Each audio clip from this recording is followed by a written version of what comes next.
بسم اللہ الرحمن الرحیم۔ السلام علیکم ورحمۃ اللہ وبرکاتہ۔ محترم ناظرین، قربانی کرنا ایک عبادت ہے۔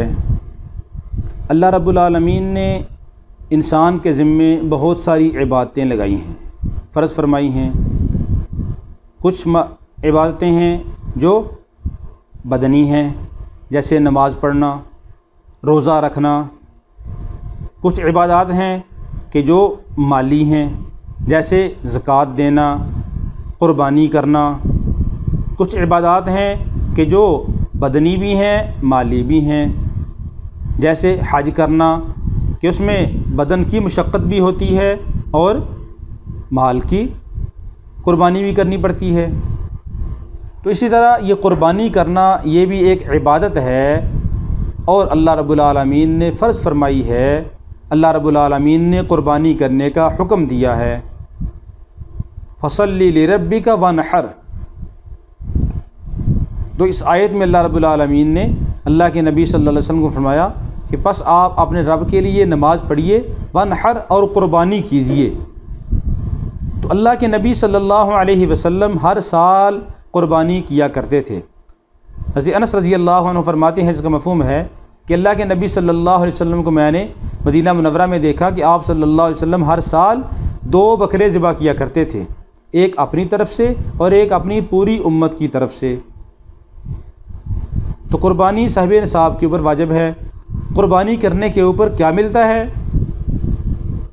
تو حدیث کے اندر آتا ہے، زید بن ارقم رضی اللہ تعالی عنہ سے روایت ہے، فرماتے ہیں کہ رسول پاک صلی اللہ علیہ وسلم کے بعد صحابہ نے آپ صلی اللہ علیہ وسلم سے پوچھا کہ ما هذه الاضاحی یا رسول اللہ، کہ یہ قربانیاں کرنا کیا ہے، ان کی کیا حقیقت ہے، کیا ان کی تاریخ ہے، یہ کیوں ہمارے اوپر فرض کی گئی ہیں؟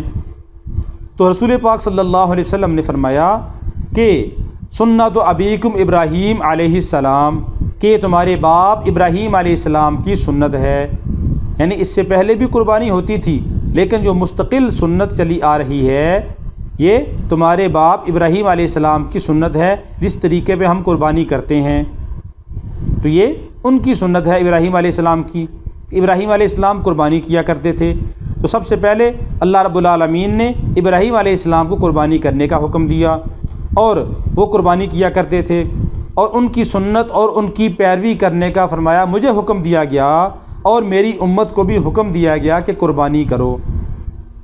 پھر صحابہ نے پوچھا یا رسول اللہ فما لنا فیہا یا رسول اللہ، ان قربانی کرنے کے اندر ہمیں کیا ملے گا؟ ہم قربانی کریں گے تو ہمیں کیا ثواب ملے گا؟ ہمیں اللہ رب العالمین کیا عطا فرمائیں گے؟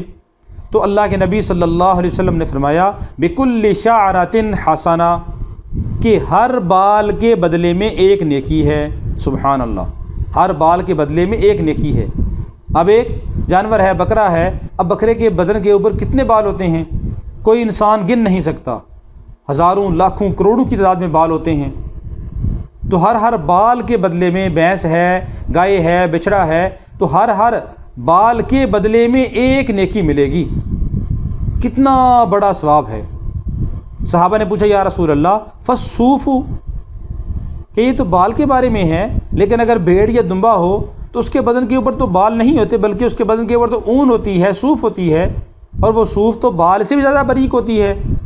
تو حضور پاک صلی اللہ علیہ وسلم نے فرمایا کہ بکل شعرۃ من الصوف حسنہ، کہ صوف کے ہر بال کے بدلے میں بھی ایک نیکی ہے۔ اللہ اکبر، اللہ رب العالمین کتنا نوازتے ہیں کہ یہ صرف بالوں کا نہیں ہے بلکہ صوف ہے، تو صوف کے بھی ہر بال، اگرچہ وہ بال سے بھی زیادہ باریک ہوتے ہیں، تو ان کے اوپر بھی تمہیں ایک ایک نیکی ملے گی۔ تو کتنی بڑی فضیلت کی بات ہے، ہر بال کے بدلے میں ایک نیکی۔ اور دوسری روایت کے اندر آتا ہے، امی عائشہ رضی اللہ تعالی عنہ سے روایت ہے، فرماتی ہیں کہ ما عمل ابن آدم من عمل یوم النحر احب الی اللہ من احراق الدم، کہ ابن آدم کا یعنی انسان کا کوئی عمل بھی یوم نحر کو یعنی قربانی کے دن کوئی عمل بھی اللہ کے ہاں خون بہانے سے زیادہ پسند نہیں ہے۔ یعنی قربانی کے دن سب سے زیادہ محبوب عمل اللہ کو خون بہانا ہے، اس سے زیادہ اور کوئی عمل اللہ کو پسندیدہ نہیں ہے۔ خون بہانا کیا ہے؟ یعنی قربانی کرنا۔ خون نکالنا، خون بہانا، قربانی ہم ذبح کرتے ہیں تو یہ خون بہاتے ہی ہیں، تو یہ خون بہانا اللہ کو سب اعمال سے زیادہ پسندیدہ ہے، محبوب ہے۔ اور فرمایا کہ وَإِنَّهُ لَيَأْتِي يَوْمَ الْقِيَامَةِ بِقُرُونِهَا وَأَشْعَارِهَا وَأَزْلَافِهَا، کہ یہ قربانی کا جانور جس کو تم ذبح کرو گے، یہ قیامت کا دن جب ہوگا تو قیامت کے دن اپنے سینگوں اور اپنے بالوں اور اپنے کھروں کے ساتھ آئے گا، یعنی مراد زندہ ہو کے آئے گا۔ کتنا بڑا ثواب ہے کہ اللہ کے لیے آپ نے جانور قربان کر دیا، تو یہی جانور اللہ رب العالمین قیامت کے دن زندہ کریں گے، اور یہ زندہ ہو کے آئے گا بالوں کے ساتھ اور اپنے کھروں کے ساتھ اور اپنے سینگوں کے ساتھ آئے گا۔ اور فرمایا اس کا بھی اجر ملے گا۔ آپ نے سینگ کھائے نہیں ہیں، سینگ کوئی بھی نہیں کھاتا، لیکن ان سینگوں کا بھی اجر اللہ کے ہاں ملے گا۔ کھر ہیں، کھر کوئی بھی نہیں کھاتا، لیکن جو کھر نیچے لگے ہوتے ہیں ان کا بھی اللہ کے ہاں اجر ملے گا۔ بال کھائے نہیں جاتے، لیکن بالوں کا بھی اللہ کے ہاں اجر ملے گا، کہ ہر چیز خون کھایا نہیں جاتا، لیکن خون بہانے کا بھی اللہ کے ہاں اجر ہے۔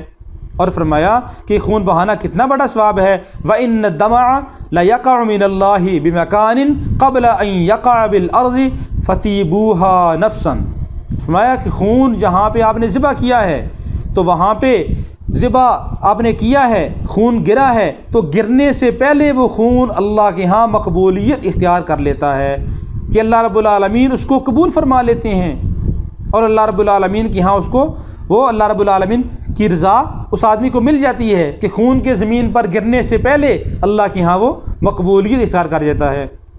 اس لیے فرمایا فَطِيبُوا بِهَا نَفْسًا، کہ ان قربانیوں کو خوش دلی کے ساتھ ذبح کرو، فراخ دلی سے ذبح کرو، یعنی تنگ دلی سے ذبح نہ کرو، قربانی کو بوجھ نہ سمجھو، قربانی کو اچھا جانور خریدو اور اچھے طریقے سے اس کو ذبح کرو تاکہ تمہیں اس کا اجر ملے۔